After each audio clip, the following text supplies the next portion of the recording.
Pretty much every parenting account online is quietly built to make you feel like you're ruining your child and failing at parenting. Because it's those feelings of guilt and doubt and hesitation and comparison that keep us scrolling. But I've built something that's exactly the opposite, something that gives you pragmatic, immediate solutions, real time coaching, and gets you back out there into parenting with confidence. I'm introducing AI Avital, an AI that's been trained on a decade of my coaching, on all of my programs, and on my methodology. So it's basically me, but way better. She never gets cranky. She costs a fraction of the cost of coaching with me, and she's available at 11 p.m. You don't need to book a session. You don't even need to get out of bed. This AI has been trained to coach you, to empower you, and to get you back out there trusting your gut and feeling really confident in your parenting. It's the opposite of listening to hours and hours of podcasts and courses because this is highly customized and she answers your specific question exactly when you need her to. Let's look inside. Okay, let's check out how Ask Avital would answer this question.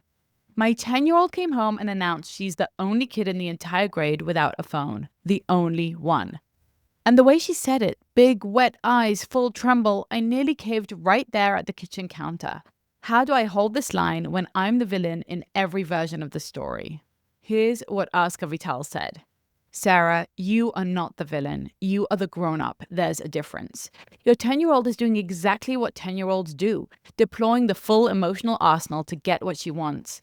Big wet eyes, the tremble, the I'm the only one. It's all very effective theater, and she knows it. The fact that you nearly caved tells me she's chosen her weapons well. But here's the thing, her feelings are real, and your rule is right. Both things are true at the same time. Here's what you say. You don't argue with her claim. You don't fact check whether she's actually the only one. She's probably not, but who cares? You agree with the feeling and hold the rule. You say, you're right. Lots of kids do have phones, and in our family, that's a middle school thing. That's it. One sentence. You're not being mean, you're not dismissing her, and you're not budging. You're acknowledging reality. Yes, the other kids have phones, and you're calmly restating your family's boundary. No defensiveness, no long explanations about brain development or dopamine or Jonathan Haidt, even though you're right about all of it. Just, this is how we do it here. When she pushes, and she will, you can add, I know it feels hard to be different, and I also know you can handle hard things. Then you're done. You do not relitigate. You do not open the floor for negotiation. The decision is made, and you've already told her when it changes. Middle school. She has a timeline. She has certainty. She doesn't have wiggle room, and that's exactly as it should be.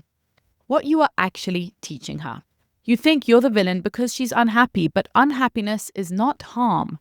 What you're teaching her right now, in this exact moment of holding a line she hates, is that your family has values that don't bend just because everyone else is doing something different. That is a massive, massive gift. It will not feel like a gift to her for years, but it is.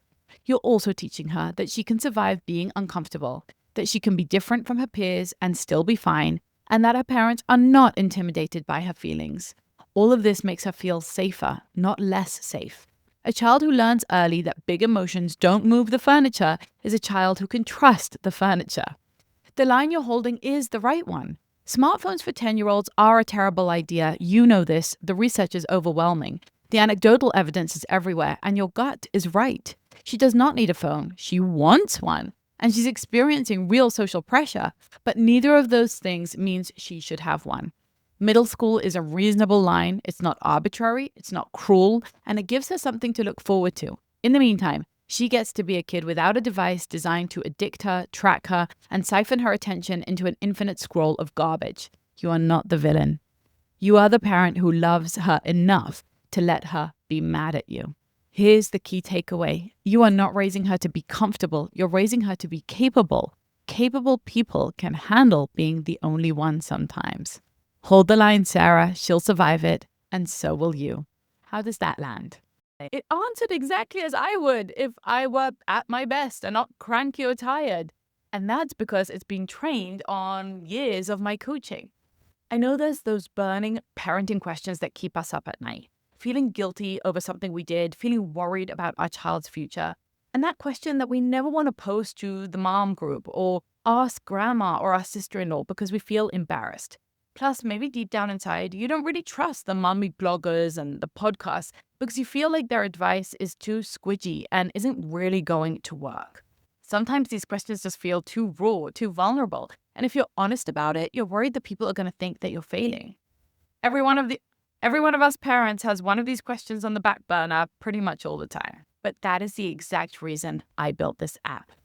Ask Avital is the first AI that will answer every parenting question through my coaching framework. No judgment, any hour, just the truth and some good old-fashioned tough love.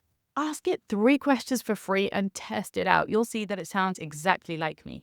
Go to ask.highfam.ai.